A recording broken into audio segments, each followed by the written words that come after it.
नमस्कार दोस्तों, ready sir के आज के इस हैरान कर देने वाले बहुत ही ज्यादा अनोखे एपिसोड में आप सभी लोगों का बहुत बहुत स्वागत है। दोस्तों आज के इस वीडियो में आप सभी लोगों के सामने एक ऐसी हैरान कर देने वाली जानकारी लेकर आ गया हूं जिसे बेशक बहुत ही कम लोग जानते होंगे। आज के इस वीडियो में मैं आप लोगों के सामने एक ऐसे इंसान के बारे में डिटेल बात करने वाला हूं जिस इंसान की वजह से इंडिया में एंटरटेनमेंट की शुरुआत हुई, जिस इंसान की वजह से इंडिया में बॉलीवुड इंडस्ट्री का जन्म हुआ, जिस इंसान की वजह से आज हम अपनी खुली आंखों से रियल मैजिक अपनी टीवी स्क्रीन पर और एक सिनेमा घर पर देख पाते हैं। जी हां, मैं बात कर रहा हूं दादा साहेब फाल्के की, एक ऐसे इंसान जिनकी वजह से आज बॉलीवुड इंडस्ट्री $2 बिलियन की इंडस्ट्री बन गई है। आज ये एक ऐसी इंडस्ट्री बन चुकी है जो पूरी दुनिया में सबसे बड़ी फिल्म मेकिंग इंडस्ट्री है। जी हां दोस्तों, इस वीडियो में आगे बढ़ने से पहले मैं आप सभी लोगों को बताना चाहता हूं कि आखिर बॉलीवुड में ऐसा क्या खास है जिसकी वजह से हम इंडियंस को बॉलीवुड के ऊपर, दादा साहेब फाल्के के ऊपर गर्व होना चाहिए। दरअसल आप सभी लोग अगर फिल्म देखने के शौकीन हैं तो बेशक आप लोग हॉलीवुड, बॉलीवुड, टॉलीवुड हर तरह की फिल्में देखते ही होंगे।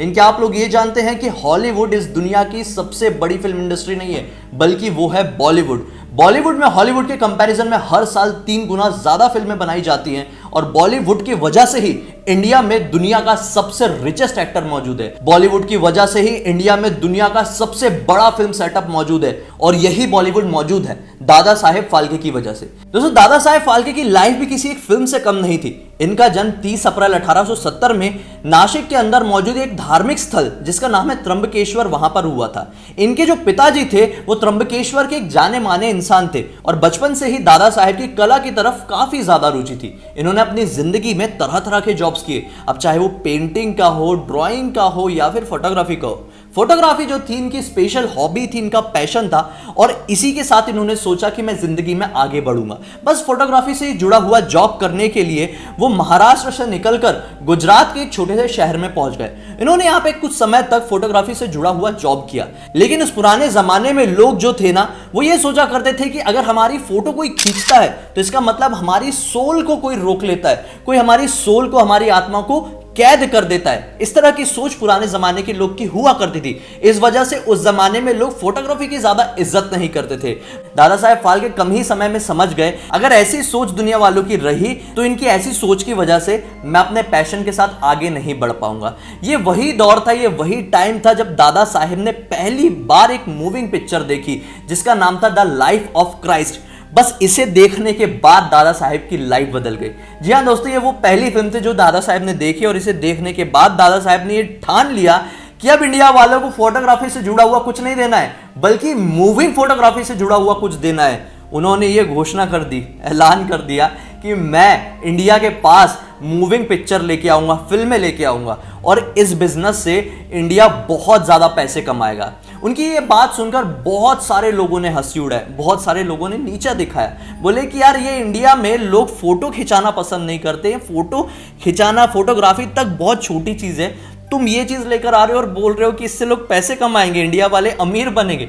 लोग हंसने लगे। मतलब सोचने वाली बात है, आज जो बॉलीवुड $2 बिलियन की इंडस्ट्री है उसके ऊपर ठीक 100 साल पहले लोग हंस रहे थे और बोल रहे थे कि ये इंडस्ट्री कभी पैसे नहीं कमा पाएगी।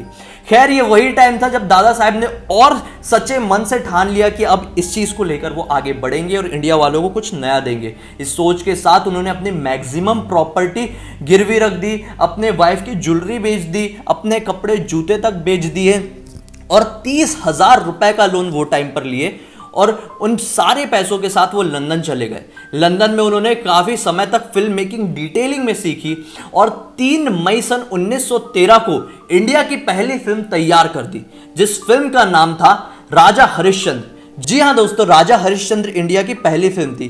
दरअसल जब इन्होंने the life of Christ film देखा था तो इन्होंने ये सोचा कि यार जब हॉलीवुड वाले, अमेरिका वाले दुनिया को अपनी संस्कृति फिल्मों के जरिए दिखा सकते हैं तो हम लोग क्यों नहीं दिखा सकते। अब मैं भी दुनिया वालों को एक ऐसी चीज दूंगा जिसकी मदद से पूरी दुनिया हमारी इंडियन संस्कृति को, हमारी इंडियन सभ्यता को डिटेल में देख पाएगी और समझ पाएगी। जी हाँ दोस्तों, ये उनकी सोच बहुत ही बड़ी थी, लेकिन उस जमाने में लोग समझ नहीं पाए।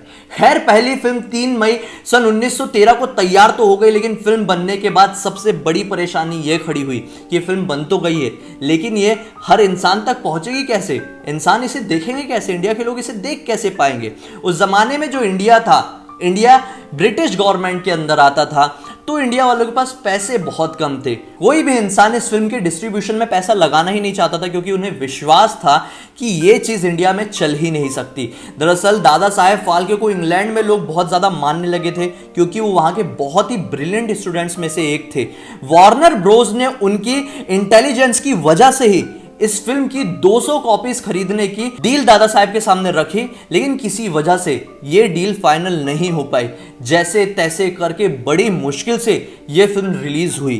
कोई डिस्ट्रीब्यूटर मिले होंगे, कहीं से कर्जा लिया होगा, फिर यह फिल्म रिलीज हुई होगी। जब लोगों ने इस फिल्म को देखा तो काफी ज्यादा हैरान हुए, खुश हुए। अब लोग इस तरह की चीज और भी ज्यादा देखना चाहते थे। धीरे धीरे करके फिल्में बनना शुरू हो गई, लोगों ने पसंद करना शुरू कर दिए। अब बॉलीवुड इंडस्ट्री स्टैब्लिश हो गई और यहां पर काफी सारे लोग पैसे कमाने लगे। धीरे धीरे करके इंडस्ट्री बहुत ऊंचे मकाम पर पहुंच गई और यहां पर दादा साहेब का आखिरी टाइम आ गया। दादा साहेब के आखिरी टाइम आते आते तक लोगों ने दादा साहेब को लगभग भुला ही दिया। मतलब जस्ट इमेजिन, जिस इंसान ने बॉलीवुड इंडस्ट्री को जन्म दिया उसे लोगों ने भुला दिया। दादा साहेब के आखिरी टाइम में उस जमाने के जो सबसे फेमस डायरेक्टर थे, जिनका नाम था वी शांताराम, इन डायरेक्टर ने दादा साहेब फाल्के को उनके फिल्म इंडस्ट्री में दिए हुए कंट्रीब्यूशन के लिए 5,000 रुपए गिफ्ट में दिए। दोस्तों विश्वास मानो या ना मानो, दादा साहेब फाल्के ने इन 5,000 रुपयों का भी यूज फिल्म मेकिंग करने में ही सही समझा। दादा साहेब फाल्के फिल्म इंडस्ट्री के लिए इतने ज्यादा डेडिकेटेड थे कि उन्होंने अपने 19 साल के करियर में टोटल 95 फीचर फिल्म्स और 26 शॉर्ट फिल्म्स बनाई और इंडियन एंटरटेनमेंट इंडस्ट्री को एक ऐसा वरदान दिया जो कोई और इंडियन कभी नहीं दे सकता था। बॉलीवुड इंडस्ट्री के साथ साथ दुनिया और भी ज्यादा आगे बढ़ गई और उनकी डेथ के बाद गवर्नमेंट को 25 साल लग गए उनके नाम का एक अवार्ड निकालने के लिए। लेकिन अवार्ड उतना बड़ा मैटर नहीं है।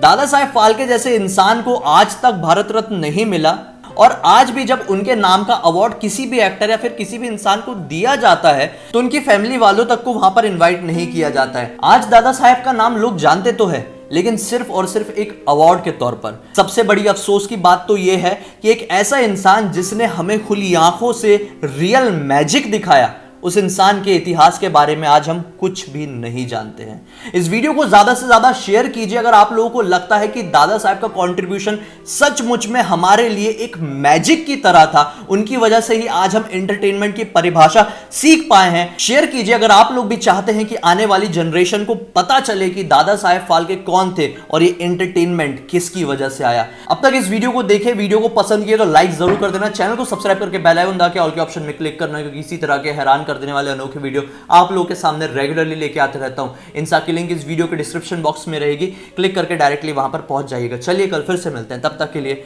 बहुत बहुत धन्यवाद। आपका दिन शुभ हो।